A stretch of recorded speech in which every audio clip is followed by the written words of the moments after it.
इंतहाई अहम और बड़ी खबर आप तक पहुंचाएंगे। इस वक्त खबर आ रही है, इस वक्त जारी है, जराए से ये खबर मौसूल हो रही है। अभी हतमी फैसला होना बाकी है। इस वक्त भी वोटिंग जारी है, लेकिन अभी जो खबर मौसूल हो रही है उसके मुताबिक बताया जा रहा है कि सुहेल आफरीदी इस वक्त सबसे आगे हैं और कायदे ऐवान मुंतखब हो गए हैं। इसके लिए गुज़िश्ता 3 रोज से हम देख रहे थे कि मुसलसल कार्रवाइयाँ जारी थी, कुछ इस्तीफे भी सामने आए और इसके अलावा अलीमीन गंडापुर की जानिब से जब इस्तीफा दिया गया तो फैसल करीम कुंडी ने गुज़िश्ता रात उसको एतराज़ लगाकर वापस किया कि 2 दस्तखत हैं, एक हाथ से लिखे हुए इस्तीफे में, दूसरा जो ऑफिशियल इस्तीफा जारी किया गया था उसमें दस्तखत में कुछ शायद फर्क है, जिसकी वजह से वो एतराज़ लगाकर वापस किया गया था। और फैसल करीम कुंडी की जानिब से कहा गया था कि वो बाकायदा तौर पर इस पर बात करेंगे, लेकिन अभी वो शहर से बाहर हैं।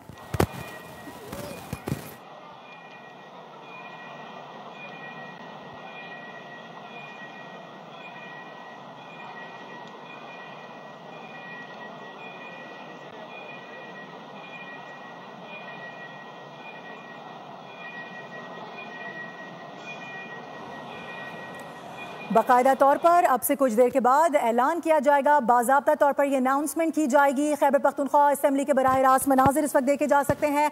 वोटिंग का अमल तकरीबन मुकम्मल हो चुका है। अपनी अपनी नशिस्तों पर वहाँ पर बैठे लोगों को देखा जा सकता है। इसके अलावा पूरी PTI की क़यादत इस वक्त वहाँ पर मौजूद है। गुज़िश्ता रात बाकायदा तौर पर हलफ लिया गया था PTI के तमाम ही रहनुमाओं से। आसिफ शहजाद हमारे नुमाइंदे मौजूद हैं हमारे साथ, उनसे बात करेंगे। आसिफ, ये बहुत बड़ी खबर है, बताइएगा इस हवाले से क्या बता सकते हैं? जी बिल्कुल, खैबर पख्तूनख्वा के वज़ीर-ए-आला गंडापुर के मुस्तफी होने के बाद आज सूबाई असेंबली का इजलास बुलाया गया था, जिसमें जो नामजद वज़ीर-ए-आला थे हुक्मरान जमात की तरफ से सुहेल आफरीदी, उनको वज़ीर-ए-आला खैबर पख्तूनख्वा मुंतखब कर लिया गया। यहाँ पर जब ऐवान में जो इजलास की कार्रवाई का आगाज हुआ तो यहाँ पर जो अपोजिशन की जानिब से इजलास की जो कार्रवाई उसका बाइकाट किया गया, जिसके बाद जो स्पीकर की जानिब से यहाँ पर अनाउंस किया गया वज़ीर-ए-आला के इंतखाब का मत। तो इस वक्त 90 अरकान असेंबली ने जो है वो सुहेल आफरीदी के हक में वोट डाला। तो उसके बाद जो है जो अनाउंस किया गया है तो सुहेल आफरीदी को वज़ीर-ए-आला खैबर पख्तूनख्वा यहाँ पर मुंतखब कर लिया गया है। यहाँ पर इस वक्त जो अपोजिशन है उन्होंने यहाँ पर इजलास का है और जो यहाँ पर कारकुनान है वो इस वक्त अपने जो नए वज़ीर-ए-आला है उसके हक में नारेबाजी कर रहे हैं। ऐवान में बड़ी तादाद में कारकुनान MPs और जो दीगर अरकान है कौमी असेंबली वो भी यहाँ पर मौजूद है और अच्छा आसिफ, एक छोटा सा पेचीदा मसला भी आपसे जानना चाहेंगे कि अब ये मुंतखब तो हो चुके हैं, इनका इंतखाब हो चुका है, लेकिन गुज़िश्ता रोज़ जिस तरह से फैसल करीम कुंडी की जानिब से ट्वीट किया गया और वो इस्तीफ़ा जो अलीमीन गंडापुर ने भिजवाया था उस पर एतराज़ लगा के उसको वापस भेजा गया, उस तनाजुर में अगर देखा जाए तो इस जो इंतखाब है इसकी कितनी वैल्यू है, इसकी क्या हैसियत है? फिर देखिए जी, अपोजिशन की जानिब से यही कल भी नुक्ता उठाया गया कि गवर्नर की जानिब से ताहाल उसका इस्तीफा मंजूर नहीं किया गया। तो अलीमीन गंडापुर जो है वो बदस्तूर वज़ीर-ए-आला है, सुहेल आफरीदी का इंतखाब नहीं हो सकता।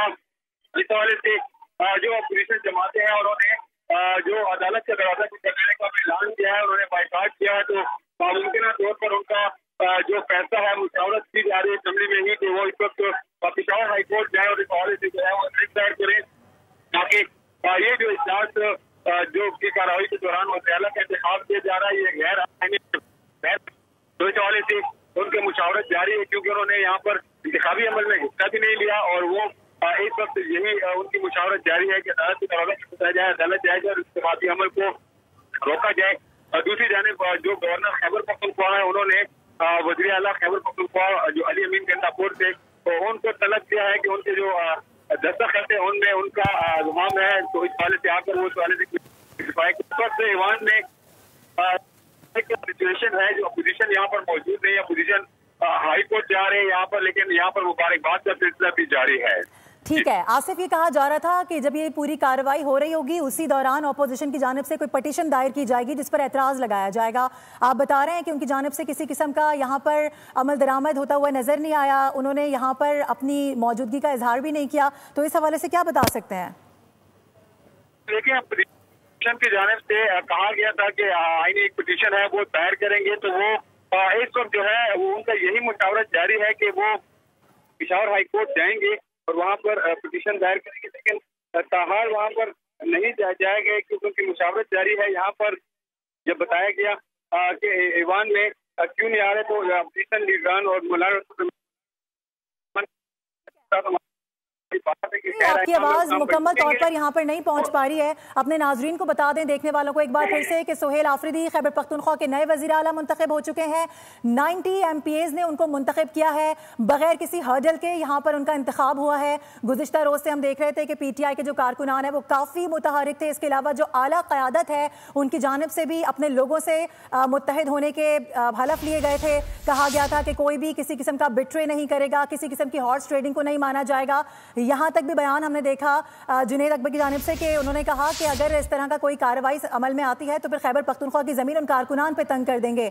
लेकिन हमने देखा कि इस तरह का कोई अमल देखने में नहीं आया। सुहेल आफरीदी बाकायदा तौर पर इस वक्त हम देख रहे हैं कि वो मुंतखब हो चुके हैं। जी हाँ, आपको ये बताएं कि सुहेल आफरीदी खैबर पख्तूनख्वा असम्बली के कायदेवान मुंतखब हो गए हैं। इस वक्त आपको ये बताएं कि सुहेल आफरीदी नए कायदेवान मुंतखब हुए हैं। सुहेल आफरीदी को 90 MPAs ने मुंतखब किया है। आपको ये बताएं कि कायदेवान मुंतखब होने के लिए 73 वोट दरकार होंगे और अपोजिशन जमातों की जानिब से मुश्तरका उम्मीदवार लाने के लिए मुशावरत भी की जा रही थी, लेकिन इस सारी सूरत हाल पर पानी फिर गया और अब ये खबर आ रही है कि सुहेल आफरीदी खैबर पख्तूनख्वा के नए वज़ीर आला मुंतखब हो गए हैं। इससे कबल हमने देखा कि KP असम्बली इजलास में अली अमीन गंडापुर की जानिब से इजहार ख्याल किया गया। उन्होंने कहा कि हमारा फैसला, हमारी अक्सरियत, हमारी मर्जी, हम अपनी जद्दोजहद जारी रखेंगे। हमारी कोशिश है कि मुल्क में अमन और इंसाफ हो। अब तक जो हो रहा है उसको मज़ीद बर्दाश्त नहीं किया जाएगा। और उन्होंने कहा कि 8 अक्टूबर को ही इस्तीफ़ा गवर्नर को भिजवा दिया था। मेरे इस्तीफ़े के साथ मजाक किया जा रहा था। जिस दिन बानी PTI ने हुक्म दिया था उसी दिन इस्तीफ़ा दे दिया था।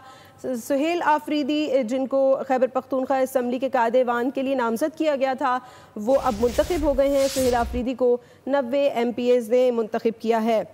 आपको ये बताएं कि खैबर पख्तूनख्वा असम्बली में कुल अरकान की तादाद 145 है, जिसमें से हुकूमती अरकान की तादाद 93 और अपोजिशन के 52 अरकान हैं। सुहेल आफरीदी को 90 MPAs ने मुंतखब किया है। आपको ये बताएं कि PTI के अरकान KP असम्बली से सुहेल आफरीदी को वोट देने के लिए हलफ भी लिया गया है। सब्सक्राइब करें और बेल दबाएं ताकि कोई खबर रह न जाए।